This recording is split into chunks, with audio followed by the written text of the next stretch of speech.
नमस्कार, स्वागत है आप सभी का बनो अपना फाइनेंस मिनिस्टर में। मैं हूं आपके साथ कविता थपलियाल। बुधवार का दिन है और ऐसे में विमेंस वेडनेसडे हम लेकर आते हैं तमाम महिलाओं के लिए जो आर्थिक सशक्तिकरण की तलाश में हैं, जिन्हें लगता है कि उनके पैसों की बागडोर उनके हाथ में होनी चाहिए। उन्हीं महिलाओं को हम बताते हैं निवेश के सफर में कैसे आपको कॉन्फिडेंस के साथ, आत्मविश्वास के साथ आगे बढ़ना चाहिए। इस शो में आपके सवालों के जवाब दिए जाते हैं। महिलाएं कैसे अपनी फाइनेंशियल प्लानिंग कर सकती है, इसके गुर उनको सिखाए जाते हैं। और अगर आप भी ऐसी महिला हैं जो हमसे मदद चाहती हैं तो अपने सवाल आप व्हाट्सएप कर सकती हैं। यूट्यूब पर देख रही हैं तो कमेंट बॉक्स में अपने सवाल डाल सकती हैं, कि करके आपके सवालों को हम शो में शामिल करते हैं। हर्षवर्धन रुंगटा हमारे आज के मेहमान जुड़ चुके हैं जो आज आपकी सहायता करेंगे। हर्ष, हाय, गुड इवनिंग, स्वागत है आपका। और पहला सवाल लेते हैं, बहुत दिलचस्प है क्योंकि हमारे पास एक ऐसी महिला का सवाल है जिन्होंने अपनी प्लानिंग बखूबी कर रखी है। पवित्रा राम गुवाहाटी से अपना सवाल जो है हमें भेज रही हैं। और ये रिटायर्ड सरकारी कर्मचारी हैं, 60 साल की हैं और ऐसे में इनके पास इक्विटी पोर्टफोलियो बनाया हुआ है जिस पर ये सलाह चाहती हैं। Nippon India multi cap fund है, डायरेक्ट स्कीम ली हुई है इन्होंने, 12,000 रुपए की एसआईपी चल रही है। करंट वैल्यू लगभग 1,75,000 की है approximately. ICICI Pru equity and debt fund इनके पास है, 12,000 की एसआईपी चल रही है, 1,52,000 अप्रॉक्सीमेट अमाउंट है इनका। SBI multi asset allocation direct plan है, लमसम निवेश किया हुआ है और ये कह रही हैं कि 60,000 के आसपास प्रेजेंट वैल्यू है।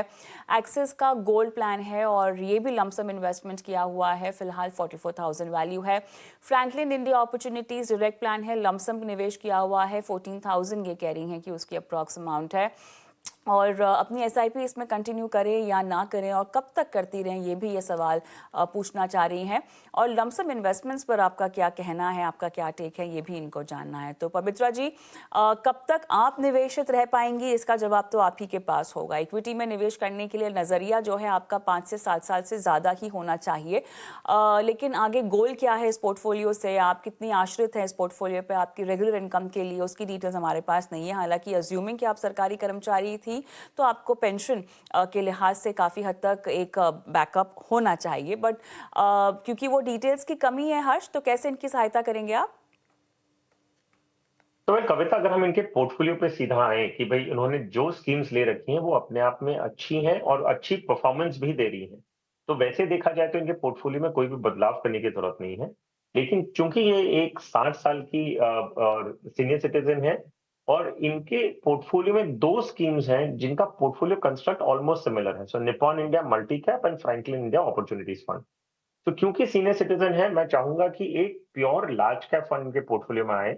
और क्योंकि दो स्कीम लगभग एक बराबर है और फ्रैंकलिन इंडिया अपॉर्चुनिटीज इनकी नई कंपैरेटिवली नई स्कीम है, उसमें सिर्फ 14,000 रुपए है। तो मेरा सुझाव ये होगा कि फ्रैंकलिन इंडिया अपॉर्चुनिटीज फंड को वो बंद कर दें और उसकी जगह एक प्योर लार्ज कैप फंड लें, जिसमें हम एक इंडेक्स फंड ऐड कर सकते हैं जो है ABSL Nifty 50 equal weight index fund. तो निफ्टी की 50 कंपनियों में ये इन्वेस्ट करती है और इक्वल एलोकेशन होता है, सो 2% इन ऑल द 50 कंपनीज। तो मेरे ख्याल से सिर्फ अगर एक चेंज करती हैं तो उनके लिए काफी होगा। हालांकि अगर पवित्रा जी, अगर आप फुल्ली कंफर्टेबल हैं एग्जिस्टिंग स्कीम के साथ तो आप वो भी बेशक कंटिन्यू कर सकती हैं। मैंने सुझाव एक प्योर लार्ज कैप आपके पोर्टफोलियो में जोड़ने के हिसाब से दिया है।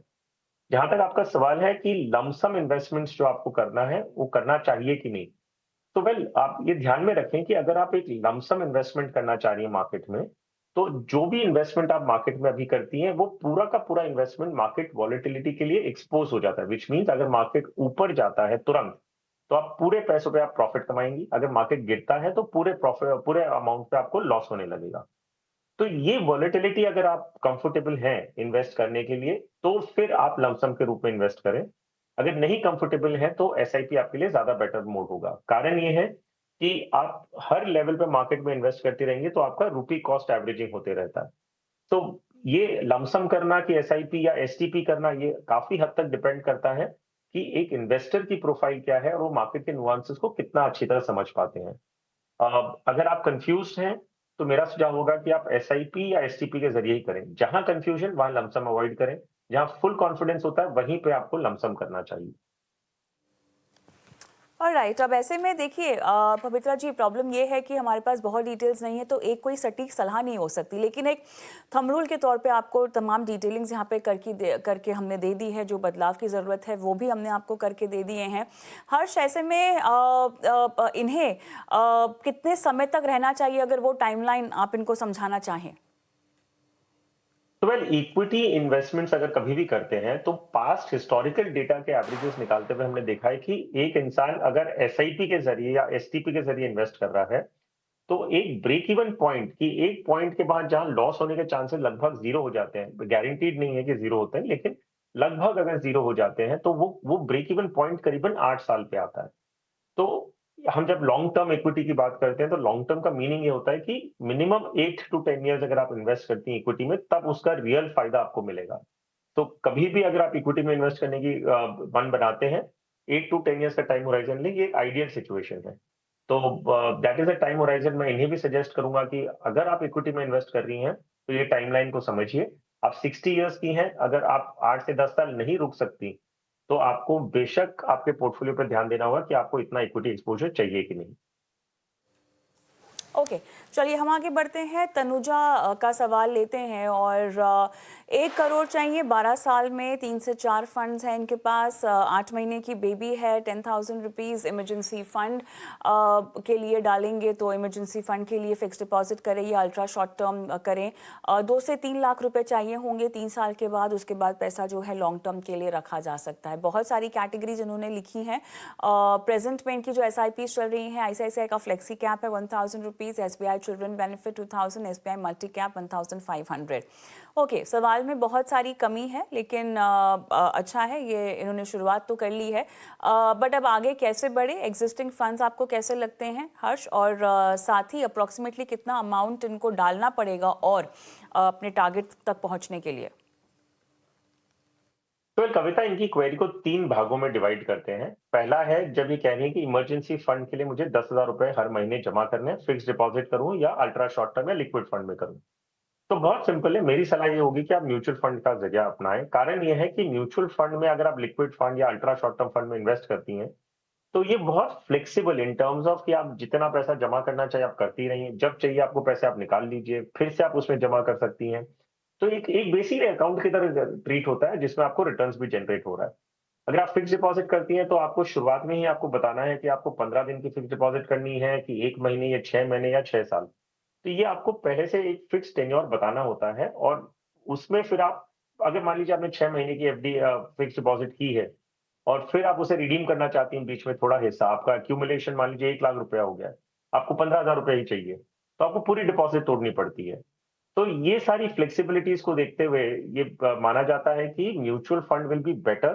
रिटर्न्स आपको लगभग फिक्स डिपॉजिट बराबर ही जनरेट होते हैं। हालांकि म्यूचुअल फंड्स में गारंटीज नहीं होती हैं, वो मार्केट ड्रिवन होती है।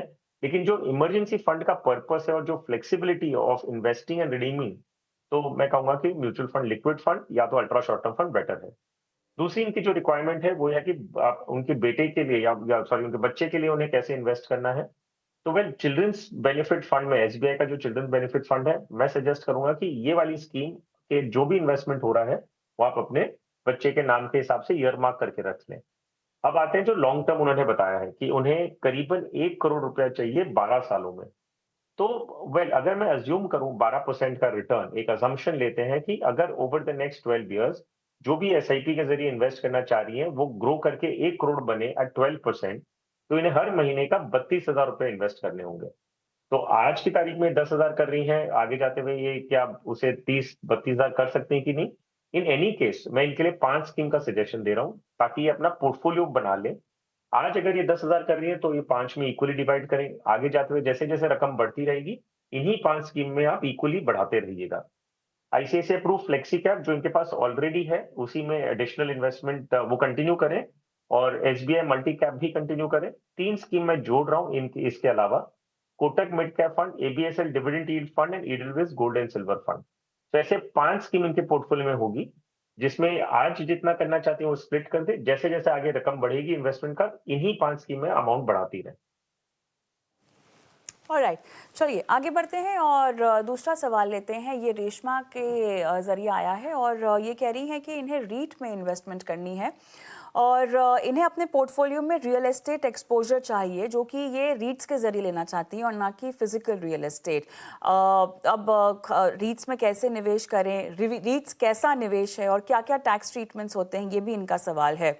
बढ़िया एसेट एलोकेशन के लिहाज से इन्होंने डाइवर्सिफिकेशन के लिए चुनाव किया है, पर ऐसे में रीट्स को लेकर कितनी जागरूकता है? हर्ष, हमेशा हम कहते हैं कि डाइवर्सिफिकेशन के लिए आपको रियल एस्टेट का इस्तेमाल तो करना चाहिए, लेकिन इस चुनाव में रीट्स को हमें कैसे कंसिडर करना चाहिए? तो इनफैक्ट कविता बहुत अच्छा सवाल है, क्योंकि हम देखते हैं कि हम डाइवर्सिफिकेशन की बात कर रहे हैं, इक्विटी, डेट और प्रेशियस मेटल्स तक रुक जाते हैं। रियल एस्टेट भी एक एसेट क्लास है जहां पे आपको एक्सपोजर लेना चाहिए, लेकिन एज इंडियंस हमारा माइंड क्या होता है कि रियल एस्टेट तो हमारे इनहेरिटेंस में आता है, या तो हम खरीदते हैं, घर खरीद लेते हैं। और रियल एस्टेट इनवेरिएबली अगर आप खुद से खरीदते हैं, एक फिजिकल प्रॉपर्टी खरीदते हैं, तो एक इतना बड़ी रकम आपकी ब्लॉक हो जाती है कि आपके पास दूसरी लिक्विडिटी बचती नहीं अक्सर दूसरे प्रोडक्ट्स में डालने के लिए। लेकिन रीट्स वो प्रॉब्लम को सॉल्व करता है। अगर आप रियल एस्टेट में एक्सपोजर लेना चाहते हैं एज एन एलोकेशन, आप ये कहते हैं कि मुझे मेरे पूरे पोर्टफोलियो का 10 से 20% मुझे रियल एस्टेट में लगाना है, तो ये अभी मुमकिन है अगर आप रीट्स के जरिए करते हैं। तो रीट्स क्या है? Basically real estate investment trust. क्या होता है, एक लूजली कंपेयर कर रहा हूं म्यूचुअल फंड के साथ में, ये कहते हुए कि रियल एस्टेट जो रीट्स हैं वो एक रियल एस्टेट पोर्टफोलियो मैनेज करते हैं। बेसिकली वो रियल एस्टेट में फिजिकली इन्वेस्ट करते हैं। तो बड़ी-बड़ी ऑफिस ऑफिस की बिल्डिंग्स होंगी, आप देखेंगे कि एक पर्टिकुलर रीट उसे ओन करता है। तो एक ट्रस्ट जो उसे ओन करता है, उसमें आप as a unit holder invest कर रहे हैं। सो आप उस ट्रस्ट के यूनिट्स लेंगे, so you will be a unit holder in that trust. वो ट्रस्ट वो रियल एस्टेट प्रॉपर्टी को फिजिकली ओन करता है। अब जो भी रेंट आता है वो प्रॉपर्टी से, वो आपका as a unit holder proportionate आपका हक बनता है उसके ऊपर। तो आपका एक्सपोज़र रियल एस्टेट में आ जाता है थ्रू अ फ्रैक्शनल मेथड। जैसे आप म्यूचुअल फंड में इन्वेस्ट कर रहे हैं, आपको यूनिट्स आ रहे हैं, आप उतने यूनिट्स के मालिक हैं, और उतना जितना भी फंड की वैल्यू है उसका डिवाइड बाय यूनिट्स आपकी वैल्यू हो जाती है, एनएवी आ जाती है। उसी तरह आप देखेंगे कि आपको रीट्स की भी एक एनएवी डिक्लेयर होती है, जो डेली नहीं होती, उसकी टाइम पीरियड्स होते हैं जहां पे वो कैपिटल अप्रिसिएशन को भी इनकॉर्पोरेट करना होता है। तो वैसे आप यूनिट होल्डर बन जाते हैं और आपका रियल एस्टेट का एक्सपोज़र हो जाता है। तो ये सारी प्रॉपर्टीज रेंट रेंट जनरेटिंग होती है, इनकम जनरेटिंग होती है। तो जो ट्रस्ट को रेंट मिलता है उसके भी आप भागीदार होते हैं। सो आपको एक डिविडेंड या इंटरेस्ट बोल के रेगुलर पे आउट्स आते हैं। कई रीट्स आपको रेंट डायरेक्टली डिस्ट्रीब्यूट करते हैं। बहुत सारे तरीके हैं जहां पे आपको रियल एस्टेट का या आपके जो रीट्स का जो है उसका रेगुलर कैश फ्लो आता है। तो ये हो गया रीट्स। अब जो रेशमा जी का सवाल था कि उन्हें एक्सपोजर चाहिए, किस तरह के रीट्स में इन्वेस्ट करें, तो आपके पास आज की तारीख में जो मोस्ट पॉपुलर ऑप्शंस हैं वो है एम्बेसी ऑफिस पार्क्स हैं, माइंडस्पेस ऑफिस पार्क है, ब्रुकफील्ड है और नेक्सस सिलेक्ट ट्रस्ट है। तो ऐसे 3-4 ऑप्शंस हैं जहां पे आप रीट्स में एक्सपोजर ले सकती हैं। रीट्स में थोड़ा और डीप डाइव करिएगा ये देखने के लिए कि वो एक्चुअली किस तरह के एसेट्स ओन कर रहे हैं। तो जहां तक सवाल एम्बेसी, ब्रुकफील्ड एंड माइंडस्पेस का है, वो ऑफिस स्पेस ओन करते हैं और लीज पे मल्टीनेशनल कंपनीज को देते हैं। नेक्सस सिलेक्ट ट्रस्ट जो है वो रिटेल मॉल्स में इन्वेस्ट करता है। तो अगर आपको मॉल्स एज अ प्रॉपर्टी में इन्वेस्ट करना है तो नेक्सस पिक करेंगे। अगर आप ऑफिस स्पेस में इन्वेस्ट करना चाह रही हैं तो आप एम्बेसी, ब्रुकफील्ड या माइंड स्पेस ले सकती हैं। अमंग द मोस्ट पॉपुलर, अगर आपको डीप डाइव नहीं करना है, ज्यादा कॉम्प्लिकेट नहीं करना है अपने आप को, तो एम्बेसी ऑफिस स्पेस का पार्क्स का जो एयूएम है वो सबसे बड़ा है, करीबन 50,000 करोड़ का है। आप एम्बेसी पिक कर सकती हैं। वो ऑफिस स्पेस में इन्वेस्ट करती हैं और वो रेंटल के लिए मल्टीनेशनल कंपनीज को देती हैं। ओके, और इसमें से आपको रेगुलर इनकम की एक्सपेक्टेशन कितनी रखनी चाहिए? तो कविता, ये डिविडेंड और इंटरेस्ट इनकम के रूप में या कैपिटल रिटर्न के रूप में भी आपको दिया जाता है। ऑन एन एवरेज जो आज की तारीख में हम एक एवरेज निकाले रीट्स का, जो रेगुलर इनकम या जो यील्ड जनरेट होती है वो करीबन 6 to 9% है। हालांकि इसे गारंटीड के रूप में नहीं देखना चाहिए, ये फ्लक्चुएट करती है, मार्केट ड्रिवन है। लेकिन आज की तारीख में आप इसे देखेंगे 6 to 9% के आसपास। तो रीट्स को मैं किस तरह से प्लेस करूंगा, ये फिक्स डिपॉजिट से थोड़ा ज्यादा और इक्विटी से थोड़ा कम in terms of volatility and in terms of returns expectation. तो आपको रीट्स वहां पे प्लेस करना चाहिए। सो डाइवर्सिफिकेशन स्टैंड पॉइंट से अगर आप रियल एस्टेट लेना चाहते हैं और एक बड़ी रकम एक साथ नहीं जमा करना चाहते हैं, तो रीट्स आपके लिए एक वो ऑप्शन मिलता है आपको। ऑलराइट, चलिए, तो ये रीट्स को लेकर सवाल का जवाब दिया गया है। अच्छा, रीट्स बेटर होगा या इनवीट्स बेटर होगा इनके लिए? तो देखिए कविता, दोनों के अंडरलाइंग एसेट्स अलग-अलग हैं। सो क्योंकि ये रियल एस्टेट में स्पेसिफिकली जाना चाह रही है, मैं कहूँगा कि रीट्स इनके लिए ज़्यादा बेटर होगा। हम आगे बढ़ते हैं और अगला सवाल लेते हैं अनीता का, और इनका सवाल भी बहुत दिलचस्प है। करियर ब्रेक लिया इन्होंने ड्यू टू मैटर्निटी, और उसके बाद ये वापस जाना चाहती हैं, और पहले इन्वेस्टमेंट करती थी लेकिन सारी इन्वेस्टमेंट्स को इन्होंने एग्जॉस्ट कर लिया है शादी और बाद में बेबी के लिए। अब वापस से इन्वेस्टमेंट्स की शुरुआत करना चाहती हैं और उसी के लिए आपकी सहायता भी अब चाहती हैं हर्षिए। सो अनीता, अच्छा सवाल है आपका, और करियर ब्रेक के बाद आपने वापस से सोचा कि आप प्रोफेशनल लाइफ में कदम रखें। एक ऐसा कदम जो कि मेरे ख्याल से काफ़ी बदलाव के बाद आ रहा है, तो कहीं ना कहीं बहुत महिलाएं तो हर्ष कॉन्फिडेंस भी नहीं जुटा पाती हैं और डैबल नहीं कर पाती हैं। कहीं ना कहीं लगता है कि परिवार और बच्चा प्राथमिकता बन जाती है, जो कि होता भी है, बट अनीता ने फिर भी यहाँ पर कोशिश की है। अब शुरुआत इन्वेस्टमेंट्स की कैसे करें? अब इनका पहला अनुभव क्या रहा है हमें नहीं पता, क्या इक्विटी में निवेश कर रही थी या नहीं, हमें जानकारी नहीं है। सो सिनेरियो में बदला माहौल है, बदली लाइफ है इनकी, इन्वेस्टमेंट्स को लेके कॉन्फिडेंस भी अब बहुत ज़रूरी है होना इनके पास। शुरुआत कैसे करें? तो पहली बात तो अनीता, बहुत-बहुत कांग्रेचुलेशंस आपके इस नए फेज़ के लिए। आपका आपके आपके बच्चे के लिए और आपके फ्यूचर के हिसाब से। मेरा सुझाव ये होगा कि आप ना थोड़ा इस फेज़ को अभी पॉजिटिविटी और एंथुसियाज़्म से ध्यान दें। आई मीन आप ये मत सोचिए कि अभी आप फिर से शुरू कर रही हैं तो कैसे होगा। ये ये एक बहुत ही अच्छी बात है कि women all across the country, all across the globe ये कैसे डुअल काम कर लेती हैं कि घर भी संभालती हैं, काम भी संभालती हैं, बच्चों को भी ठीक से पाल लेती हैं। तो आई थिंक ये एक सुपर पावर है जो वुमेन के पास ही है, और आप सब ये काम बहुत अच्छी तरह कर लेती हैं। तो बहुत रिस्पेक्ट आप लोगों के लिए। और एक और चीज़ कि एक-एक करके कदम लीजिए। बहुत ज़्यादा एक साथ अपने आप पे बहुत कठिन ना बने। आप ये देखिए कि पहले तो जब आप जॉब अभी जॉइन करेंगी, पहले 3 महीने आप कुछ भी इन्वेस्टमेंट का मत सोचिए। आप सिर्फ एक नए जॉब में एडजस्ट होइए। आप अभी तक अपने बच्चे का ध्यान रखती थी, अभी आप काम पे भी जाएँगी, तो ये शेड्यूल को थोड़ा मैनेज करें पहले। सो फर्स्ट 3 मंथ्स बहुत ज़्यादा कठिन ना हो अपने आप पे। Just let everything go as it is. एकदम फ्री फ्लो में चलिए। सैलरी बैंक में आ जाने दीजिए। आपके खर्चे भी अभी अलग-अलग थोड़े बढ़ गए होंगे, थोड़े चेंज हुए होंगे। तो कैश फ्लोज़ जो मंथली कैश फ्लोज़ हैं, उसमें थोड़ा सेटल हो जाइए। आपको 3 महीने बाद ये समझ आ जाएगा कि आपके पास हर महीने खर्चे काटने के बाद में कितनी रकम बचती है। तो जब आपको अमाउंट पता चल जाए, तब हम उसी अमाउंट को इन्वेस्ट करने के लिए हम प्लान करेंगे। अगले 3 महीनों में आप अपने शॉर्ट टर्म, मीडियम टर्म और लॉन्ग टर्म गोल्स को एकदम क्लियरली तय कर लें। आप ये देखें कि कभी भी जब 3 महीने बाद आप इन्वेस्ट करना शुरू करेंगी, आप किस पर्पज़ के लिए इन्वेस्ट करना चाह रही हैं? क्या आप अपने बच्चे के फाइनेंशियल फ्यूचर के लिए करना चाह रही हैं कि हायर एजुकेशन के खर्चे मीट करना चाह रही हैं?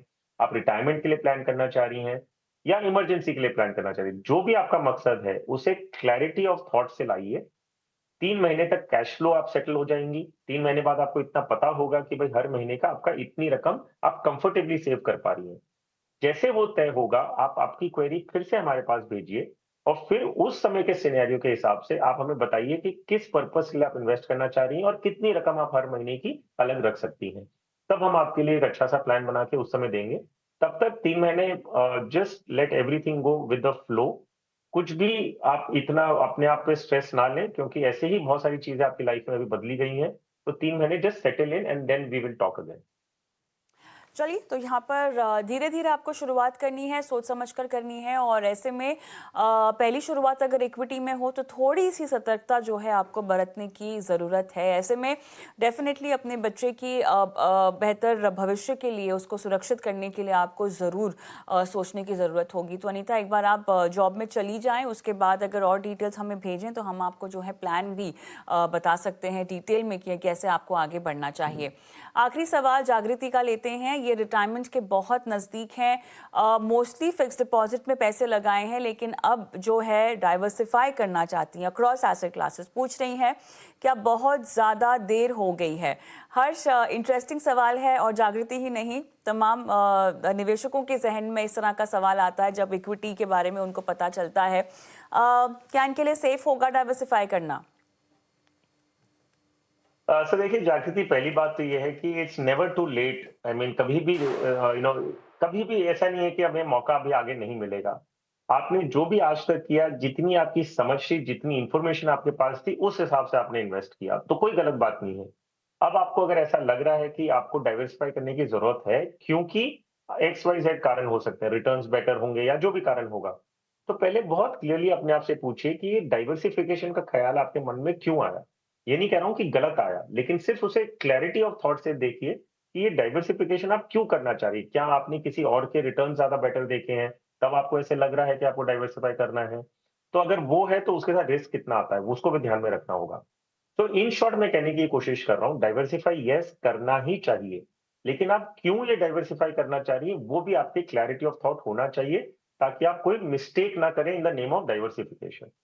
नाउ हर एक इन्वेस्टमेंट प्रोडक्ट के फायदे नुकसान दोनों होते हैं। Fix deposit for the sake fix deposit की अगर हम बात करें तो उसमें कैपिटल प्रिजर्वेशन होता है, विच मीन्स अगर आपने एक बहुत अच्छी बैंक में इन्वेस्ट किया है और बैंक नहीं डूबती है तो आपका कैपिटल, जो भी प्रिंसिपल अमाउंट आपने डाला है, उसमें आपका नुकसान नहीं होगा। लेकिन जो इंटरेस्ट आप कमाती हैं वो इन्फ्लेशन को बीट नहीं करता, तो उसमें आपको इन्फ्लेशन का रिस्क होता है। अगर आप इक्विटीज दूसरे छोर में अगर जो इक्विटीज की बात करें हम, इक्विटीज में प्रिंसिपल प्रोटेक्शन का कोई भी गारंटी नहीं होता। आप जितना अमाउंट डालती हैं उसके नीचे भी जा सकता है, लेकिन ये माना जाता है कि ओवर लॉन्ग टर्म जो रिटर्न्स जनरेट होता है वो इन्फ्लेशन से ज्यादा आप कमा सकती हैं। तो कोई भी एक प्रोडक्ट आपके पोर्टफोलियो में नहीं रख सकते, आपको एक मिक्स एंड मैच बनाना होगा इस तरीके से कि कैपिटल प्रिजर्वेशन भी हो और रिटर्न्स भी आपको कहीं थोड़ा ज्यादा मिले। तो इसके लिए आपको अलग अलग प्रोडक्ट्स अपने पोर्टफोलियो में डालने चाहिए, और वही पर्पस है डाइवर्सिफिकेशन का। तो पहले तो मकसद को समझिए, क्यों करना चाह रही हैं, आपके गोल्स क्या हैं, आप ये डाइवर्सिफिकेशन करें भी तो आप क्या अचीव करना चाह रही हैं, मीडियम टर्म में क्या चाहती हैं, लॉन्ग टर्म में क्या चाहती हैं। तो ये सारा एक स्ट्रैटेजी, आप एक क्लैरिटी ऑफ थॉट ले लीजिए सिर्फ। इसके बाद मेरा सुझाव होगा कि आप एक रजिस्टर्ड इन्वेस्टमेंट एडवाइजर से मिलें। सेबी की वेबसाइट पे आपको सारे लिस्ट ऑफ एडवाइजर्स मिल जाएंगे जो रजिस्टर्ड हैं सेबी के साथ में, जो प्रोफेशनल हैं और जो आपकी इस पूरी जर्नी में आपका हैंड होल्डिंग करके आपकी मदद कर सकते हैं। सो प्लीज क्लैरिटी लाइए अपने थॉट में, बस उतना ही काम आपको करना, और एक प्रोफेशनल एडवाइस लीजिए, ताकि ये combination of clarity of thought and advice आपके फाइनेंशियल प्लान को सही मायने में डाइवर्सिफाई कर सकते हैं और वो अचीव कर सकते हैं जो आपका मकसद है। चलिए, मेरे ख्याल से इसी के साथ हमारा समय समाप्त हुआ आज की चर्चा के लिए। हर्ष, बहुत बहुत धन्यवाद आपका, आप जुड़े और तमाम सवालों के जवाब दिए। और तमाम महिलाओं को हम यही कहेंगे कि अगर आप भी हमसे हेल्प लेना चाहती हैं तो अपने सवाल हम तक पहुंचा सकती हैं व्हाट्सएप नंबर और यूट्यूब में कमेंट बॉक्स पे सवाल छोड़ के। दीजिए इजाज़त, नमस्कार।